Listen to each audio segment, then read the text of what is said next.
I'm talking with Errol Damelin.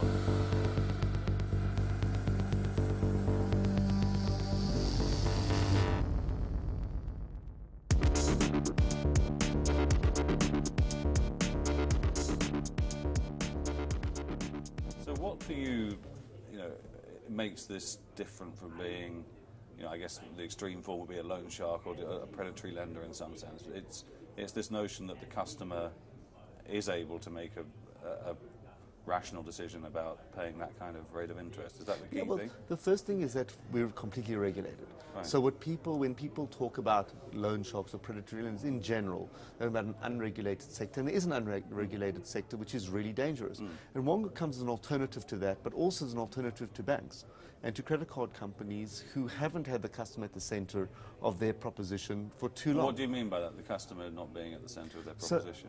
So when banks think about new products and constructing pricing models, they construct it based on the convenience of their own systems and their own processes, and generally they're not transparent, the pricing is hidden, there's cross-subsidization. So most of retail revenue for banks in the UK and in the US comes from overdraft late fees or NSF charges, which is really cross-subsidization. It's people who are short of cash regularly subsidizing the banking costs of people who are never short of cash. And so, we find that offensive. And so what we're doing is making it transparent and making it clear and letting people have total insight into what the service is going to cost. So the first thing is the regulation. The second thing I think one needs to look at, the predatory, is making it transparent. So does somebody really know, just before they press the submit button on an application, do they know exactly what they're going to get and what it's going to cost them? Simple as that.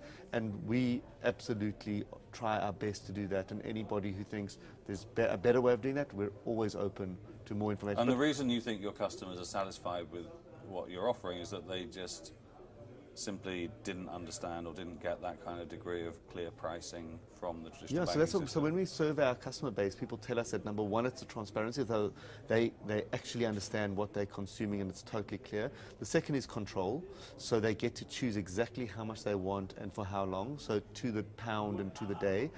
We've also built into the system free early repayments, so you can never get caught in Wonga. This idea of a debt spiral is real in general in the consumer credit, but it's not real at Wonga. So if, for example, you took that 10-day loan of £100 and at day 5 you decide you had income available and you didn't need any longer, you log into Wonga, you don't need to tell us why, you just pay it off, and you only pay as though you would have taken 5 days of money. There's no admin fee at all.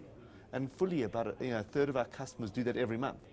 So people like it because it lets them choose how much they want and then get out if they made a mistake anytime they want, the next day. So that's the second thing. And the third thing is that we're really selective. So we only accept about a third of new applicants on any particular day. So we're using data and technology to try and make the best predictions possible as to whether the product is suitable for the person at that point in time. And it's that combination, I think, that separates it completely from predatory lenders, but also from banks and the traditional institutions. And Wonga's creating a new way, and it's a new financial model of being transparent and using technology and data. And we all have a sense that the retail financial services model is broken, I think. And we're trying our best to create a genuine alternative, and we don't have all the answers, but we're genuinely trying our best to create a new way of doing this. So tell me, what would differentiate someone who is in the 1/3 that gets accepted from the 2/3 that don't? I mean, what is it about those 2/3 that means they can't use the service? So it's the reason we go off and collect so many thousands of pieces of data is because there's no one predictor that's totally definitive in terms of somebody's ability to pay it back and whether it's appropriate or not. But we're asking a very simple question, in essence, every time we get an application, which is, will this product be appropriate for Matthew, and will Matthew be able to repay the £115 in 10 days' time? And so we're laser focused on using data to try and best predict that outcome. So the 2/3 of people you've concluded probably not going to repay. Exactly, or where it's inappropriate. And so we're using previous... Inappropriate, you mean? They may be struggling financially, they may have... they may not have sufficient income to allow them to do it. We may not be comfortable.